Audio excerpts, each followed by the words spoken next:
Buenas, mis amados hermanos. Bueno. Que ese Dios les sorprenda para bien en cada área de su vida y que le guarde en todo momento y nada le tome por asalto, sino por el contrario, que el bien y la misericordia le sigan a usted y usted se deje alcanzar de ella, de esas bendiciones de parte de Dios. Y le invito a abrir la palabra de Dios en el último evangelio. ¿Cuál es el de los cuatro evangelios? Juan. Evangelio de Juan, capítulo 8, versículo 1 hasta, podemos leerlo hasta el 11. Y permítame leer por usted, si usted me sigue mentalmente, el Evangelio de Juan, capítulo 8, versículo 1 hasta el 11. Y en la Reina Valera de 1960 dice: la mujer adúltera. Y dice así la maravillosa palabra de Dios a nuestras vidas: cada uno se fue a su casa, y Jesús se fue al monte de los olivos. Y por la mañana volvió, ¿a dónde? Al templo. Al templo. Siempre hay que congregarse, asistir. Evangelio de Juan, capítulo 8. Y sigue diciendo: y todo el pueblo vino, ¿a quién? A él. Vamos al templo a buscar de Jesús. Vino a él. Y sentándose él, les enseñaba. Entonces los escribas y los fariseos le trajeron una mujer sorprendida en adulterio, y poniéndola ¿en dónde? En medio. En medio, le dijeron: maestro, esta mujer ha sido sorprendida en el acto mismo de adulterio, y en la ley nos manda Moisés apedrear a tales mujeres. Tú pues, ¿qué dices? Mas esto decían tentándole para poder acusarle. Pero Jesús, inclinando hacia el suelo, escribía en tierra con el dedo. Y como insistieran en preguntarle, se enderezó y les dijo: el que de vosotros esté sin pecado, sea el primero en arrojar la piedra contra ella. E inclinándose de nuevo hacia el suelo, siguió escribiendo en tierra. Pero ellos, al oír esto, acusados por su conciencia, salían uno a uno, comenzando ¿desde qué? Desde los más viejos hasta los postreros. Y quedó solo Jesús y la mujer que estaba en medio. Enderezándose Jesús y no viendo a nadie sino a la mujer, le dijo: mujer, ¿dónde están los que te acusaban? ¿Ninguno te condenó? Ella dijo: ninguno, Señor. Entonces Jesús le dijo: ni yo te condeno. Vete y no peques más. El título de la disertación es: el mejor abogado de todos los tiempos. Amén. El mejor abogado de todos los tiempos. Ahora, permítame preguntarle: ¿qué hace un abogado para ser el mejor? Para ser el mejor, ¿qué hace él? Ganar todos los casos. Ganar los casos. Sí, eso sería una característica o una condición, ¿no? Ganar todos los casos. ¿Qué otro sería? Abogados terrenalmente aquí recurren hasta lo último. Pero para ser el mejor, honesto, no tramoyero ni corrupto. Presentar la defensa que es sin argumentos a los... Manejar mejor los procesos. Ser justo. Ser justo. Algunos de nosotros, no todos, ¿no? En algún momento hemos necesitado un abogado, un litigante, un abogado, en algún momento. No todos, ¿no? En algún momento, ¿no? Sea cual sea el caso. Permítame añadir, aparte de lo que ustedes expresaban, su capacidad de expresión o elocuencia y convencimiento. El saber expresarse, tener esa fluidez, ¿sí? Esa forma en la cual él hable sobre los artículos y cada uno y sea de una manera elocuente para dirigirse al juez, al jurado, en fin. Para probar la inocencia de Así es, su poder. así es, así es. El conocimiento pleno de la Sí, ley. imagínese un abogado que sea introvertido, tímido. Y los hay. Y los hay. Otro, por sus producciones literarias o académicas. ¿Sí? Hay abogados que son muy buenos por lo que escriben y llegan a ser profesores universitarios, decanos en derecho. También por su brillantez en escribir leyes, códigos, en fin. Otra, por lo que decía mis hermanos, mi hermano, por la efectividad en los procesos o pleitos ganados. Si usted conoce un abogado, usted no va a contratar a aquel que siempre ha perdido todos los casos y no le pone interés tampoco. ¿Sí? Se le olvidan los artículos. ¿Sí? Usted va por los que han ganado o ganan casos. Ahora, permíteme mencionar a nivel de la historia algunos abogados que han sido considerados por lo anterior los mejores en la historia. Encontramos a un señor llamado Marco Tulio Cicerón, que tenía poder de la oratoria para hablar, y eso duraba y convencía. E incluso siendo circunstancias en las cuales muchos abogados renunciaban por la circunstancia tan complicada, él los asumía y ganaba por la oratoria, el convencimiento. También hay un señor Ulpiano, bueno, ahí tienen ahí un nombre para el nieto, para la nieta o para el hijo. Ulpiano era un gran académico, era un tremendo profesor y también ganaba los casos, porque llegó a ser profesor de muchos de los abogados que les tocaba él enfrentar y ya él conocía. Y los maestros tienen algo. Un maestro no enseña todo lo que sabe, enseña lo que usted necesita saber. Especial, lo único. Y encontramos que este Ulpiano enseñó a muchos abogados lo que ellos necesitaban saber, pero no todo lo que él sabía, porque después ellos iban a litigar con él, iba a perder. Y fue considerado un gran abogado. Vamos un poquito más en nuestros tiempos. Edward Cohen, abogado inglés, este llegó a cuestionar al rey, imagínense, de Inglaterra, del Reino Unido, y fue tanto este abogado tan bueno que el rey no lo mandó a matar, sino por el contrario admitió que lo que estaba haciendo era incorrecto. Charles Louis, otro, pero este es francés. Por el nombre es difícil, pero por el nombre que se ha dado a conocer en la historia es más relevante y conocido. Charles Louis Secondat o Barón de Montesquieu. Este abogado francés fue el que escribió El espíritu de las leyes, y gracias a él existen las ramas del poder, porque anteriormente el poder era centrado en el rey. El rey era el juez, era prácticamente el jurado, y mandaba el verdugo, y a veces también era el verdugo. El absolutismo en el poder. Y él va a decir, no señor, debe existir, sí, la rama ejecutiva, que puede ser el monarca, presidente, legislativa y judicial. Tremendo abogado, humanamente estamos hablando. Y encontramos también a otro, también francés, Jean-Étienne Marie.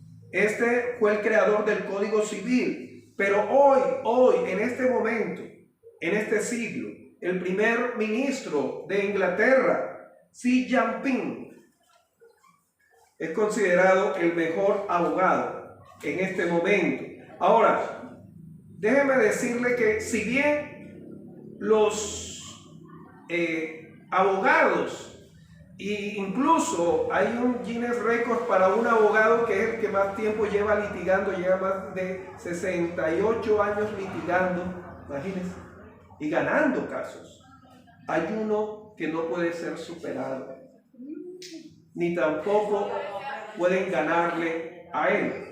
Y estamos hablando que Jesús es el mejor abogado de todos los tiempos. Ahora, ¿cuáles son sus credenciales o por qué Jesús es la garantía para toda la humanidad, no solamente para nosotros los creyentes, sino para todo aquel que de corazón invoca su ayuda?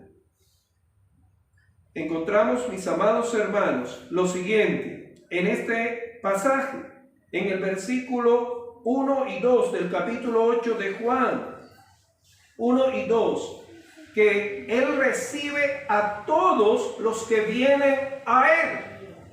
Él recibe a todos, sin importar la condición, sin importar la edad, e incluso históricamente los niños eran considerados de cuarta o tercera o quinta categoría. Y Él va a decir: dejad que los niños vengan a mí y no se los impidáis. Él recibe a todos. Y cual sea el caso o la situación que usted tenga, Él lo va a recibir. Dice el versículo 1 y 2 del capítulo 8 del Evangelio de Juan: cada uno se fue a su casa y Jesús se fue al monte de los olivos. Y por la mañana volvió al templo y todo el pueblo vino ¿a quién? A Él. Todo el pueblo. Imagínense que toda Fusa venga acá.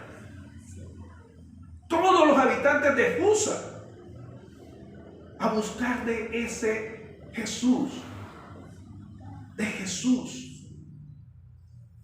Todos. No dice uno, unos cuantos, todo el pueblo. El pueblo. Pero también encontramos, mis amados hermanos, que la palabra de Dios en el Evangelio de Juan, capítulo 6, versículo 37, en la última parte dice: todo lo que me da el Padre viene a mí, y todo el que a mí viene yo no le echo fuera. Y me acuerdo cuando era niño, cuando, basado en lo que dice la primera epístola de Juan, capítulo 2, que Jesús es el abogado. Y esa alabanza dice: yo tengo un abogado que me defiende. Él nunca está ocupado, siempre nos atiende. Y ahora no te atiende de manera solamente personal. Y dice: y nunca está ocupado. Siempre, en todo lugar, en todo momento. Y al mismo tiempo puede atender a todos. A todos. A todos. Él no nos echa fuera. Encontramos también un segundo motivo por el cual Jesús es el mejor abogado de todos los tiempos. Él enfrenta casos donde todas las evidencias demuestran culpabilidad. Todas las evidencias están en contra o demuestran la culpabilidad. Dice, versículo 3 del capítulo 8, dice de la siguiente manera: entonces los escribas y los fariseos le trajeron una mujer que dice sorprendida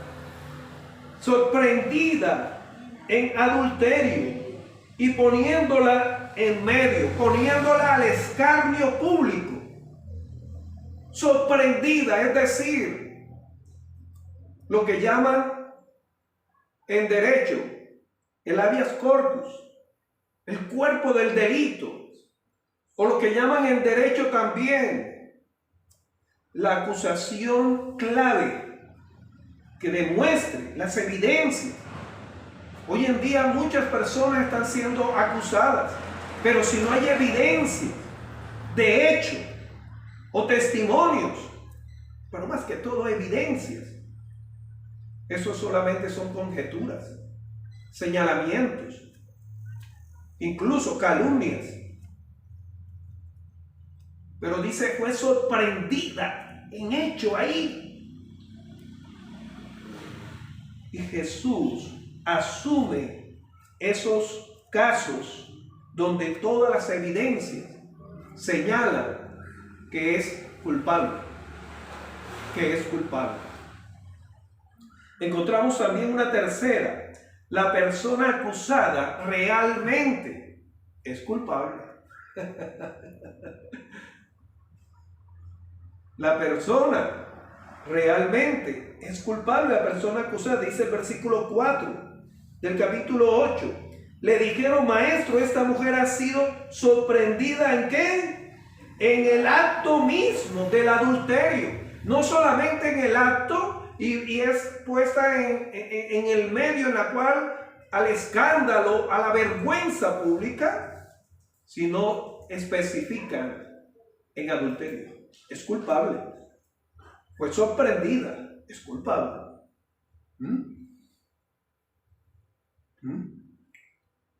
Entonces, este es el cero. La persona acusada es realmente culpable. Ahora, colóquese usted y asume usted como abogado o abogada. Y es la parte defensora, el que va a defender, el abogado defensor. Y la persona le dice, usted me va a defender, pero déjeme decirle que yo soy culpable. Culpable. Eso es un tema ético para los abogados que son cristianos.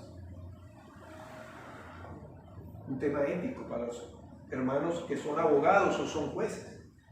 Esa persona es culpable en el acto mismo de adulterio.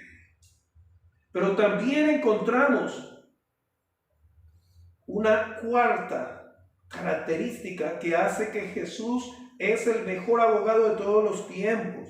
Dice, la ley respalda la pena de muerte como veredicto para esa persona. Versículo 5. Versículo 5 dice, y en la ley nos manda Moisés, ¿a qué? A apedrear a tales mujeres, a matarla. Es culpable Jesús. Es culpable. Es culpable.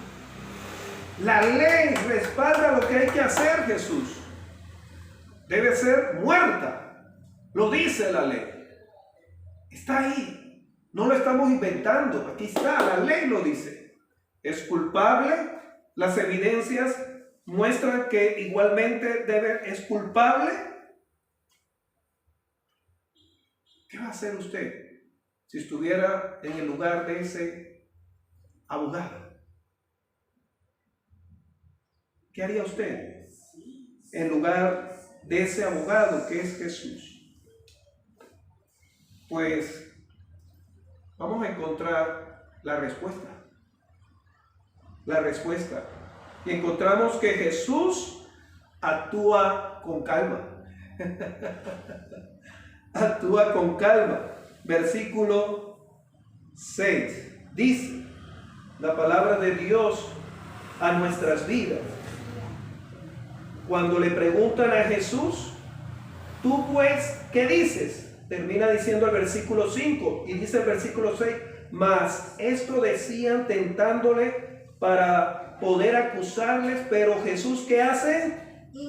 Inclinando hacia el suelo, escribía en tierra con el dedo.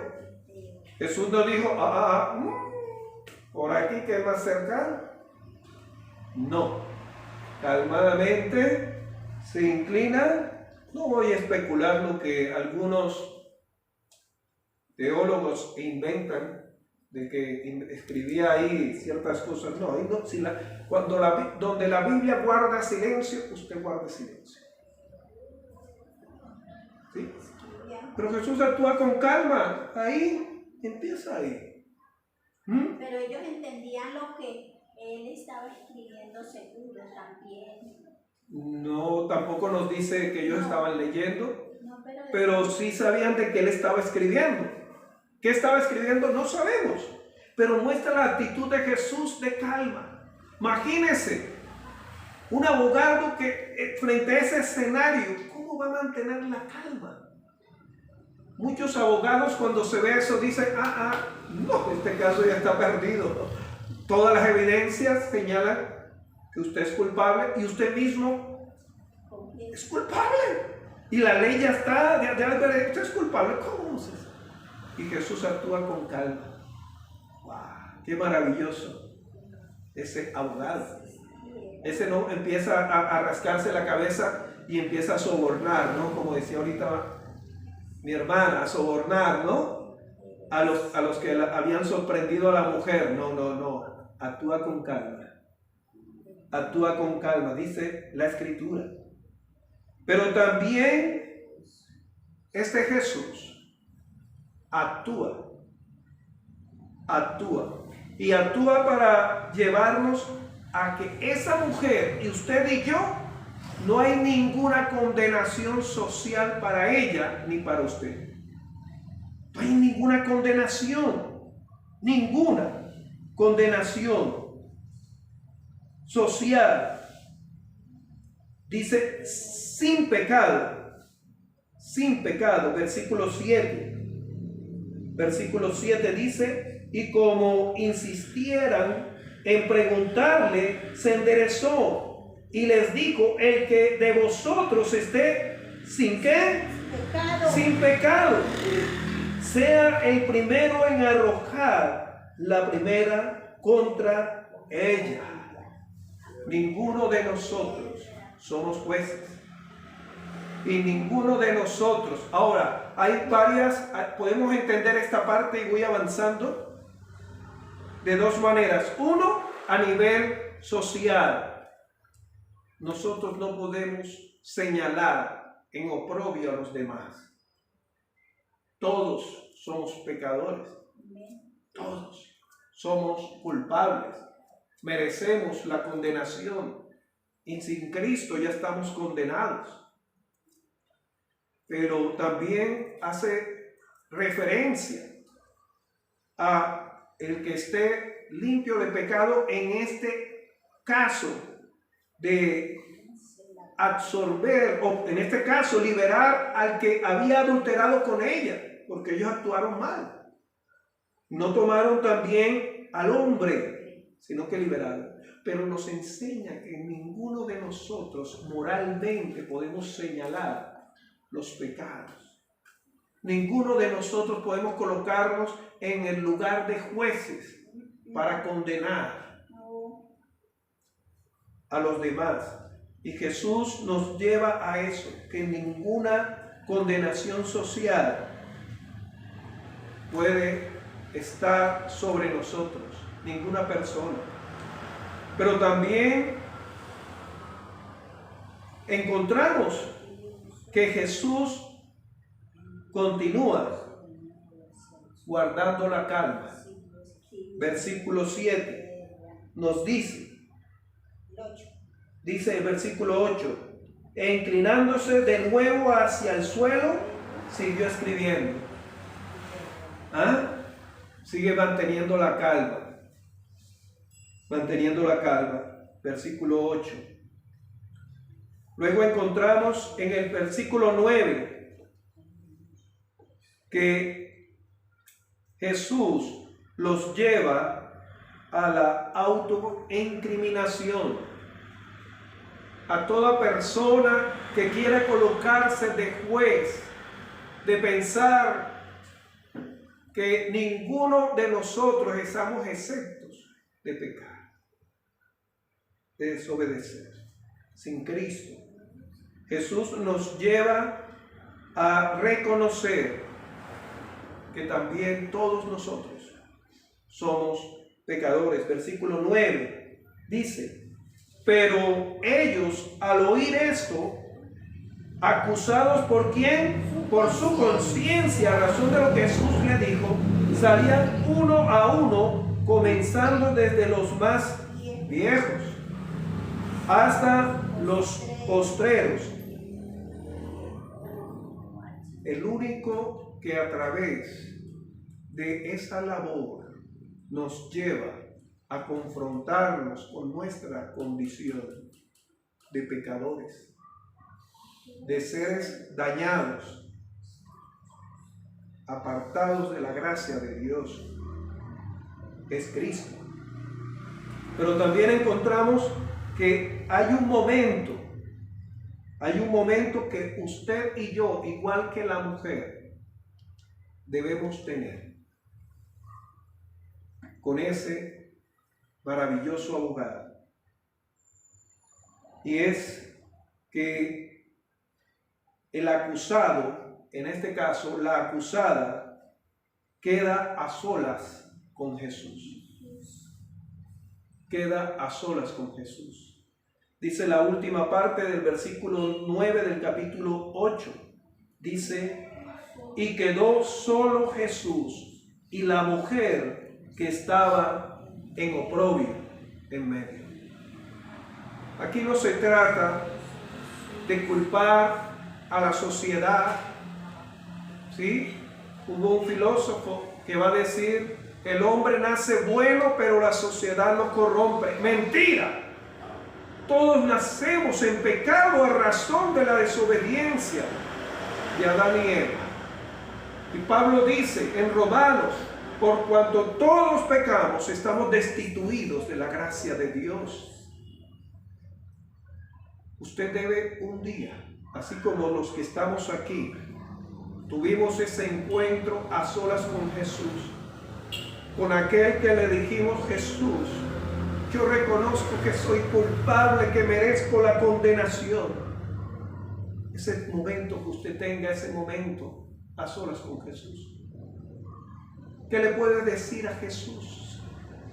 A ese que está dispuesto a defenderte.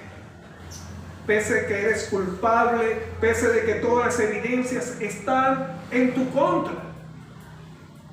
Debes tener ese encuentro a solas con Jesús. Sea hoy ese encuentro con Jesús, como lo tuvo esta mujer. Pero también encontramos, mis hermanos, sobre estos aspectos que hacen de Jesús el mejor abogado de todos los tiempos, no del siglo pasado, no de la antigüedad, de siempre. Encontramos esta última, en la cual cuando estás con Jesús, Él te hace la siguiente pregunta, ¿cuál va a ser tu respuesta? Y encontramos en el versículo 9, que nos dice, versículo 10, del capítulo 8 de Juan, enderezándose Jesús y no viendo a nadie, sino a la mujer, usted y Jesús, le dijo, y Jesús te pregunta, igual que a la mujer, mujer, ¿dónde están los que te acusaban? Si Cristo ya pagó el precio por tu pecado, por mi pecado, ¿por qué andas huyendo de aquel que pagó el precio por usted y por toda la humanidad? Ya no están. ¿Dónde están los que te acusaban? Y Jesús reitera de otra manera otra pregunta. ¿Ninguno te condenó? Ella dijo, y esa cuál va a ser, ninguno, Señor, Señor. Y aquí Señor no es porque está en punto aparte y inicia en mayúscula. Señor, reconociendo esa autoridad de aquel que, si bien estamos hablando de que Jesús es el abogado, pero Él fue expuesto como acusado. Acuérdense que se acercaron a Él para tentarle y acusarle. Amén. Y dice, Señor, ninguno. Entonces Jesús dijo, ni yo te condeno. Jesús, si tú reconoces, ya no hay ninguna condenación porque Jesús llevó la condenación. Tu condición. ¿Y qué es el compromiso que debes tener en respuesta a ese abogado, el cual te libra de la condenación eterna, estar excluidos de Dios? Vete y no peques más.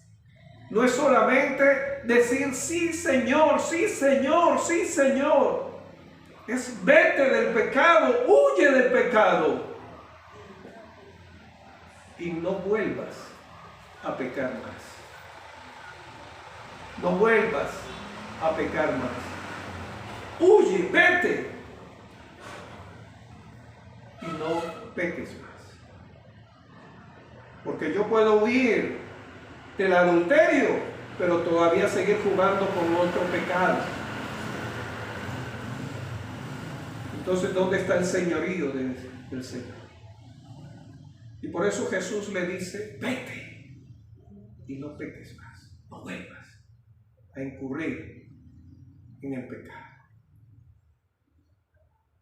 Mis amados y amigos, Jesús recibe a todos, cual sea tu situación jurídica a nivel terrenal, pero Jesús no solamente resuelve la situación jurídica aquí en la tierra, sino en los cielos. Vino a satisfacer la justicia de Dios. Ningún abogado aquí en la tierra, por mucho que cobre, hay un abogado que cobra 800, 900, casi 1.000 millones de pesos, de millones de dólares, perdón, porque es abogado de esas multinacionales, cobra todo ese dinero. Delante de Dios, el juez, también este hombre no puede ser liberado, solamente a través de Cristo, que no solamente es abogado, sino también fue aquel que fue el sustituto del culpable. El inocente fue entregado por el culpable, aquel que no solamente se ofrece para defenderte, sino para tomar tu lugar de culpable y de condenado. ¿Crees? ¿Crees? El Señor te dice, yo quiero defenderte. Quiero enfrentar cual sea las evidencias que están levantadas contra ti. Cual sea la culpa que lleves. Sea cual sea los señalamientos jurídicos condenatorios contra tu vida. Él actuará, Dios actúa con calma, Jesús actúa con calma, y ninguna condenación habrá en ti. Por eso no hay ninguna condenación para los que están en Cristo, que reconocen su condición de pecadores y que solamente a través de la obra de Cristo, la obra sustitutoria en la cual Él, siendo inocente, tomó nuestro lugar de culpables y de condenados, llevó la culpa y la condenación. ¿Lo crees? Si lo crees, te invito a hacer esta oración. Ahí los hermanos, por favor, inclinan su rostro. Maravilloso Dios, gracias por hablar a nuestra vida. Gracias hablarnos a nosotros también como hijos e hijas tuyas, Señor. Porque muchas veces Satanás, que nos acusa de día y de noche, nos hace señalamientos del pasado o de pecados, Señor, que hayamos cometido. Pero en ti tenemos ese abogado, no para caer en pecados reiterativos, Señor, y jugar con el pecado, sino para mirarte a ti como Señor, el que nos compró a precio de su muerte y resurrección. Ahora, Señor, imploro por los amigos que viven una vida separada de ti, viven para ellos mismos y cada día se hunden en la maldad, en el pecado, Señor, cual sea, Padre Santo. Tu palabra dice, Señor, que la paga del pecado es muerte. Y esa es la condenación, separados. Ese lugar, el cual nos dice la palabra, está preparado para Satanás. Ese lugar de tormento, el lago de fuego. Y tú, Señor, enviaste a Jesús para abogar y tomar nuestro lugar. Toma la vida de estas personas. Señor, que ellos delante de ti, ahí donde se encuentren, confiesen su pecado. Y haya un arrepentimiento genuino en la cual tú les recibas como hijos e hijas tuyas. Que ellos, Señor, de corazón se arrepientan, Padre, sientan dolor y pena por ofenderte a ti, Señor. Te lo suplicamos. Y que se alejen de todo pecado. Tu palabra dice que el que encubre su pecado no prosperará, más el que lo confiesa y se aparta alcanza la misericordia. No solamente el que lo confiesa, sino apartarse, vete y no peques más. Llevar una vida en la cual vivan para ti y no para ellos mismos. Te lo suplicamos en Cristo Jesús. Amén, amén y amén. Que Dios les continúe bendiciendo, mis amados. Amén.